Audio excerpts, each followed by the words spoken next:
key things we should be aiming for that will attract, almost like on a fishing exercise? How do we go to see the other financial institutions and say, we can make this easier for you to join part of Homewards and deliver? Yeah, so definitely the construct we've created, I think, is already a pattern, it's already a playbook, if you like, for other organisations. Again, you and the leadership you'll bring will already make that happen.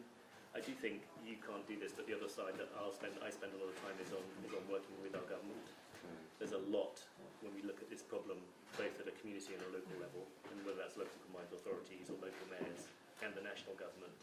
There's a lot that we need to do if we're going to solve the scale of the problem as we see it. And so we will spend time, and I will work with the other CEOs of the financial institutions to do that as well. Yeah. But the scale of the problem is huge. As I said, we think it's about 1 million homes that we would need to really end homelessness.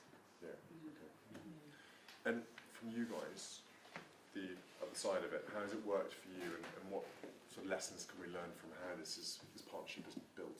Yeah, I mean, in terms of connection with Lloyds Bank, as you say, we've worked with you guys for a long, long time, and that connection and that understanding that Lloyds Bank have got of our business and understanding the risks that are associated with a relatively small organisation and lending to an organisation like us is great. So, millions of pounds worth of money to help us deliver. We want to build 300 new homes over the next 5 years.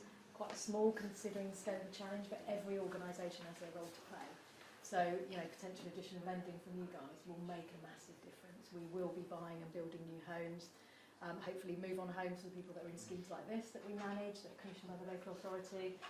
More supported housing like this, because I think, the context is, sadly, we desperately need more homes, don't we? We need more affordable homes generally. And we need more supported housing specifically like this for people with mental health issues, people facing substance abuse, out for sleeping, care leavers that are facing homelessness, etc., etc. So the need for supported housing is really significant. Can I ask, how did the relationship first start? Who connected you to each other? Yeah, to be honest, that was before my time. Before my time as well, okay. I'm sure. But I think as a lender, you're well established in the social housing sector, I would say. Because I'm worried that small and medium-sized associations would have the experience or the ability to know how to meet up. Like, where are you going to get those opportunities to? Well, we have a team that focuses on building relationships. As I say, on the housing associations, we have a relationship with 340, most of them across the country. And then the other thing, we have something called the Lloyds Foundation. We were just talking about it, which is it's a charity led by Matt Hyde that invests money at a community level, and we get lots of connections. We believe we really make a difference at a community level, and we get lots of connections in that context. And that's been a huge source of us really understanding local community needs and where to look. But it's interesting, because Lloyds' leadership, that this has probably happened.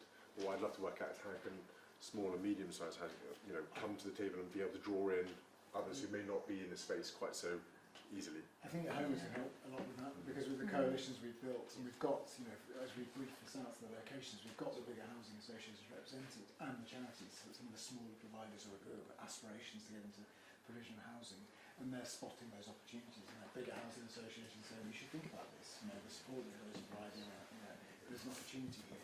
And we can bring all of that together under that Homewards umbrella. And I think the beauty of what Homewards has brought is we've brought you help facilitate bringing other parties to the homelessness challenge. So I think traditionally it's been a group of organisations, homelessness sector organisations, trying to tackle homelessness, but actually it's a much broader conversation over the last year and beyond, with lenders, with loads of other people that should have and already do have, some already do have a real interest in helping us tackle homelessness. And the thing I keep trying to remind everyone is that homes is a big part of this, obviously, not saying it isn't, but the supported accommodation part particularly, can you tell us, just again, remind everyone how important the supported accommodation part is? Yeah, really, really critical. So we're a charitable house for our staff teams to help people move from A to B, tackle mental health issues, be able to live a daily life within the wider community. So that's the kind of work that our support teams do day in, day out. Cooking skills, budgeting skills, so we're not setting people up to fail as they move on.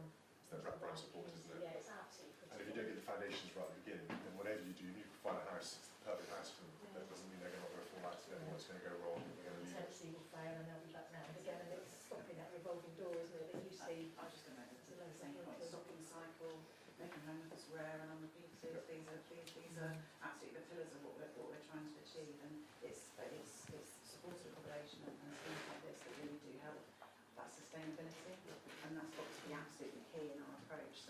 well as dealing with the acute issue in terms of the immediate demand, that longer term sustainability is so important. One of the challenges that we have is because of the lack of affordable housing more generally. Of course, moving on then, when people are ready to move on, is equally as much of a challenge locally as there is about looking at it in a longer term pathway perspective. And from an authority point of view, how have you managed to juggle this? How have you managed to prioritise these networks? Because that's what a lot of people want to know. It's Yeah, like, absolutely. how do you work out what's the priority and where do you get the resources to do it from? That's the key to everything. So really understanding, developing a good enough understanding of what your housing need looks like locally, working with partners across the piece, other departments within the council, with health. You know, housing as a wider determinant of health is something that we're really in lots of discussions about. We're having some of those discussions at our Homewards steering group meeting yesterday. I'm really thinking about how we can all come into this together. But we couldn't do anything that we could achieve anything within our homelessness strategy space without providers like BCHA and without a much broader set of charities and partner organisations. And our role really is about enabling, helping people to understand what our need looks like, and then enabling and supporting that to happen. We commission, of course, so there's a considerable amount of funding that goes into commissioning support elements, and you know that's tricky in the local authority world with funding challenges as they are. But housing is a priority. And how big a part is the private sector side for you in rolling this out and being a part of this equation? Because we put a lot of emphasis about the private sector being heavily involved. It's huge, and I think that is key. And when we talk about convening power of Homewards, that for me, and you won't remember this, but when we last met, I said to you, one of the great things that Homewards has done is brought new people into the conversation. I've got businesses now that approach me separate to conversations around Homewards to say, how can we get involved, how can we support? And I don't know that we really know yet and understand. There's a bit of an untapped sort of power really out in Can I ask, sector. why are you seeing businesses coming now? What are they saying the reasons they're getting involved? Are they doing it because they don't obviously have a 350-year relationship in social housing? What is it the business are now saying to you that's the why? Is it because they feel they should? Is it because the market out there is changing? What's the needs there? It's absolutely about understanding. Okay, it is. So we're educating awareness, educating, understanding, and asking those questions about how we can all be involved and how we can all support. So, you know, when you think about employment opportunities, to create a sun seeker later, you know, those sorts of things. You know, there are some great, really innovative local employers and national organisations that we can get involved. Would you agree, John, as well, that the sort of some of the housing space is quite complicated? It's difficult for businesses to understand. There's so many different organisations and agencies and all sorts involved. I think what we're hoping at Homewards we can do, we can simplify a little bit of this, because then people can see it and understand it. They get more involved. It's the same with everything in life. If you can see it, understanding, you know, okay, I get it now, then no one's going to argue with it. But sometimes with demystifying a little bit of this is quite important. Really?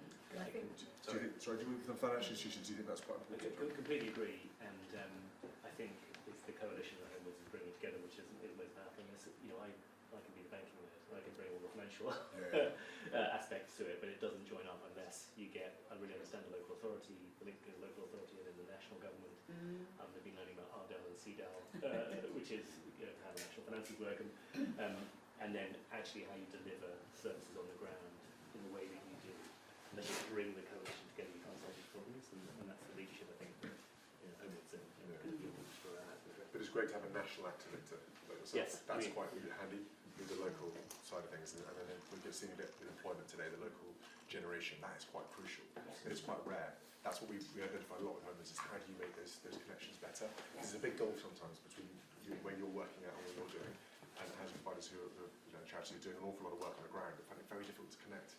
So we try to work out how we can connect that. I think it's elevating those opportunities as well. So talking to the employers, that I said to Sean, you know, a lot of the big employers certainly have sort of, you know, they've got their kind of corporate social responsibility, they've got volunteering days, and actually what they're really good at, employing people and training people. So allowing them to play to their strengths, and then in partnership with the charity sector and in partnership with the public sector. And that's what allows it all to add up to more than some of the things. What I hope we see here also is the visibility of the progression path. Yeah. That's what I love about here, particularly, is you guys have got it's very easy to understand. All the jigsaw pieces are coming together to provide the person found, bringing in supported accommodation, all the wonderful work you do there. Then the next step, supported accommodation, moving to housing, job, each step as it comes. And I think getting the visibility on that is really important for people to understand that this isn't just a case of house. So I think a lot of people still think that. They say, oh, just build a house and we put these homeless people in houses. It doesn't work like that. And so I'm hoping on Homewards we're getting there over the next 5 years. We'll be educating as we go on all these facets. I think that whole partnership approach, we will bring something different to the party, whether it's the supported housing bit or the move on bit, the funding, whatever it might be, and joining that all up to complete the jigsaw. On through again. So if I can introduce you to Douglas, he's a former want to come out here to. Oh, that's very kind. A short life story and my experience with BCHA and how they've really helped me. Fantastic. So I hope you. How long have you been with BCHA? I came here. I joined them in April 2021. I actually went to Annika House, which is further up the road in Parkstone. I stayed there for 6 months in temporary accommodation, and then I was moved on to permanent accommodation at Millenium Lodge, which is again in Parkstone. So it's very local, and all the staff here still support me when I need help there. So it's very. And where are you on your journey at the moment, Douglas? Well, I've started my own business again. I do gardening and leafleting. Okay. Yes. Yeah, brilliant. So I try to keep a balanced lifestyle. I put my faith first, which it instills discipline in me to keep away from bad things. So I'm pretty stable at the moment. I have emotional issues with my family, but I'm sure in time they will be sorted out. And what does here, the support accommodation here do for you? Is it having everyone to lean on and support you? Is it feeling stable and safe? Yes, it's a supportive role where because I'm at Cornelia Lodge at the moment. So if there's an issue that happens from time to time between residents or within the neighbourhood, the community, the staff here are on the case, and they're very helpful. I've never been let down by them, and I'm very grateful for all their assistance. So it's well supported. And how does the future look for you, Douglas? What's your next sort of milestone? Well, it's just building on my firm foundation, really. I've neglected my illness for so long. I didn't believe in it to begin with, but I've had to accept it. So it's just a question of accepting my limitations in life and being able to flourish despite what I can't do. But it's okay. Do I take South African accent in that? No, it's Zimbabwean This is actually. Zimbabwean. One of our ones. I came over here in 1985 with my mum and my brother. My parents split up, and then I lived here for 7 years. I went to university here, but I did actually study geography. But that was at UCL. But then when I first encountered mental health problems, and I dropped out, and I was actually homeless on the streets of London for quite a while. How many years were you there? I was there 2.5 years at UCL.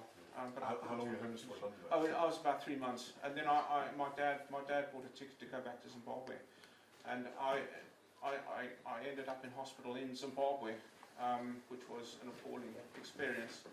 I then stayed there another 7 years after leaving hospital, and came back over here in 2000. The stress of that, I ended up in hospital again in Bedford, and then I was married by then. I got a job in London, which was nice. It was very good, but I couldn't cope, and my wife came down to Poole. I ended up in hospital again, but I came out. I got work done here, and I've been here ever since. And Douglas, sorry to interrupt, the times you've been in hospital, has it helped? Have you felt that the support and the expertise is there for that? I think when I first go into hospital, I resent the attention. But once I've mellowed and taken my medication, it's always been beneficial. Yes. Yeah, good. Oh, excellent. Well, it seems like you're on a good journey, Douglas. Yes, so thank you very much. it's very nice Thank you, to sir. meet Thank you. Definitely. Thank you. And in terms of Douglas, you were here for a while, weren't you? If I can just introduce you to Shelley, who is the business manager for this scheme and a whole range of other mental health services. So has worked very closely with Douglas and many other residents, and a current resident to say hello as well. Yeah, very nice. So yes, You're here at the moment, are you? Yeah, I currently live here. I've been here this time since August, but I know this place very well now. Did you feel like it was, you know, safe coming back here? You didn't feel like it was a backward step, you just come back to No, it? it was a more positive step actually coming back. The support here has just been so helpful and amazing, and it means I'm actually able to stay in the community more. So I am going for intensive therapy, but that was my choice rather than it being forced upon me. Yeah. And I don't think I would have had that if I hadn't had all the support I've had here. Yeah. So I'm really appreciative for all of it and the staff members. It's a great staff team, isn't it? I'm It's a bit amazing biased, staff but, team. yeah. But that is part of why you're here. I've been isn't it? around a lot of people that work with mental health, and I've got to say the staff here are particularly good. But that's half the problem, isn't it? Is how many people who've seen you, you know, as in terms of looking for help and Yeah. support. You had to tell your story probably to hundreds of people, Yeah, and that in itself is exhausting and tiring, and you just want to move past that and get beyond that. yeah, I've been from professional to professional in different settings, and it's very hard to find people that just have everything with your best interest, just want you to get the best out of your life that you can have. It's very difficult with mental health to be able to move forward and find a good quality of life, and I think your journey with us, doesn't it? It comes from your determination. You've got the support of the staff team here, we all support you, but it's all coming from your determination. And I think the way that Chloe is supported has been beneficial to you, isn't it? Because I hope you don't mind me saying that since being at Millenium, it's the longest that you have ever stayed out of a hospital setting for, because of where she is now.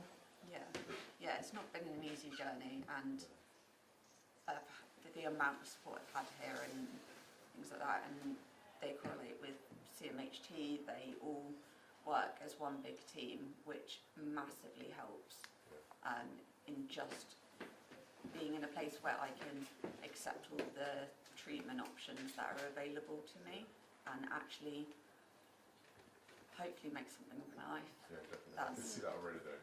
It's already happening. Because the fact that you're making the decisions you're making is showing that it's working. So you're, I am again, moving as they all say, forward. all the team around you have to do the hard yards. They just need to sort of, you know, provide that little bit of support whenever you need it. But you guys have to do the hard work.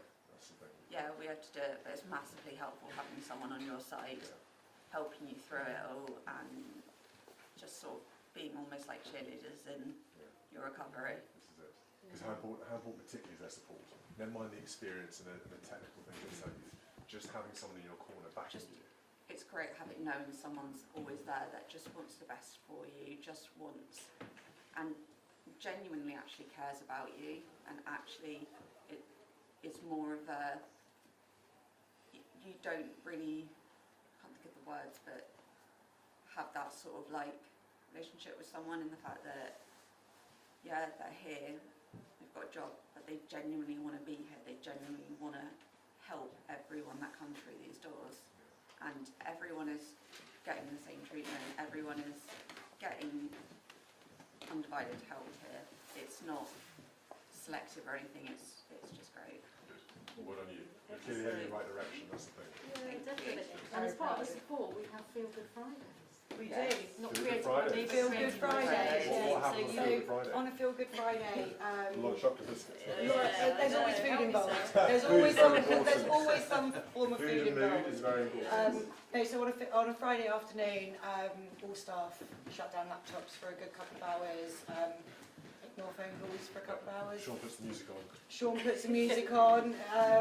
We just stop admin, come and spend dedicated time with residents, doing all different activities. It could be anything from watching a movie if the weather's dismal to out prepping the garden, to board games, to nature walks, just anything. We do a lot of group activities. I think, and the Feelgood Fridays are a way of doing those group activities without it being so intense and pressure on people. And those group activities I think are vital, because to the residents that live here and the people that use our service, it's just a nice time to mix with other people, communication skills, integration into community skills, confidence, which are all skills that are needed to go out and to live independence in a global community. Out of interest, do you find the weekends more difficult than the weekdays? Can do. Just the amount of staff that they equip you with enough skills to be able to cope, even at like more difficult times. So weekends they may be a little.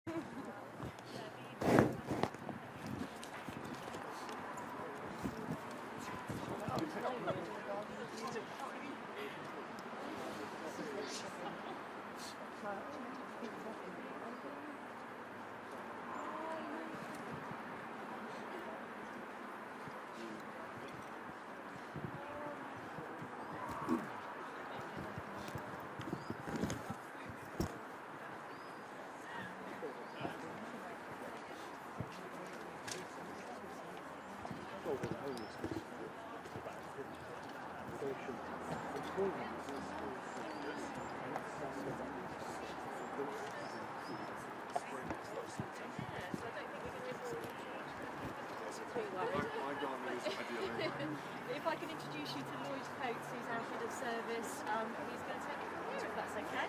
So,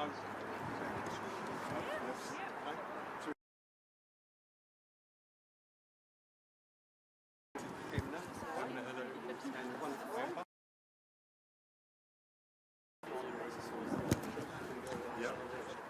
It's been great coming in.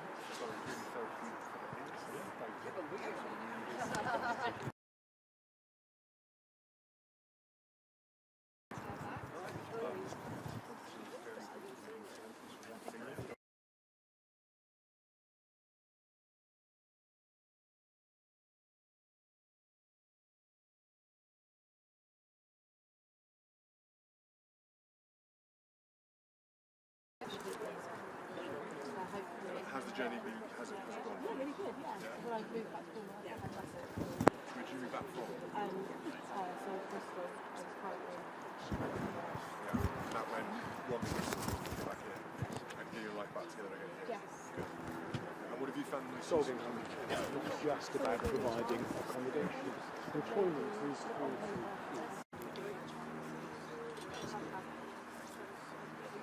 Did the eviction really affect your job opportunities? So I'm not working for those just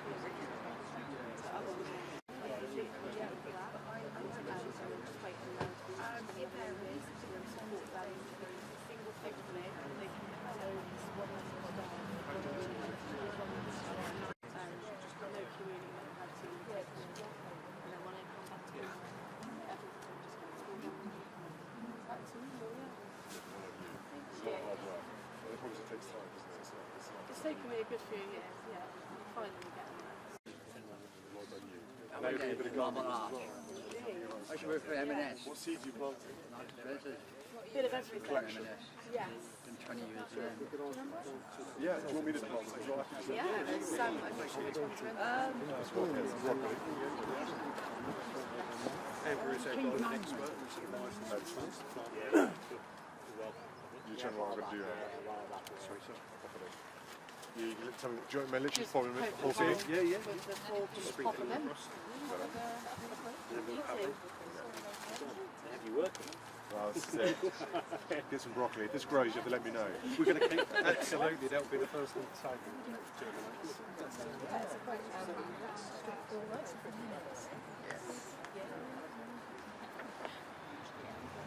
Is that going to go into that as well?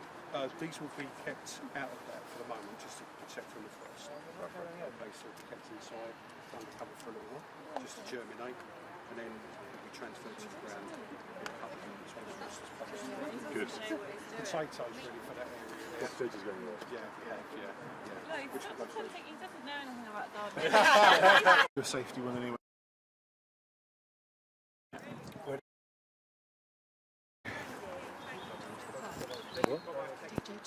Oh yeah.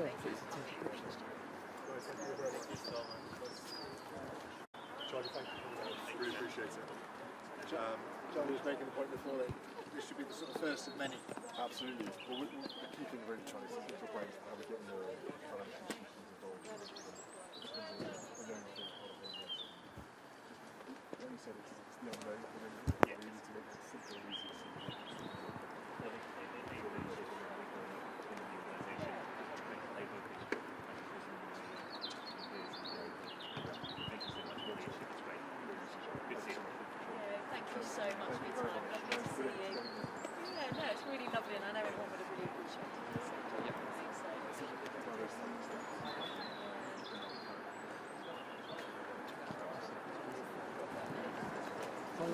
See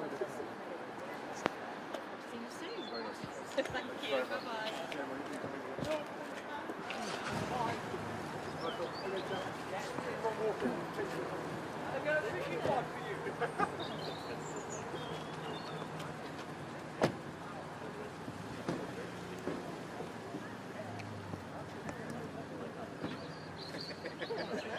I'm sure we can.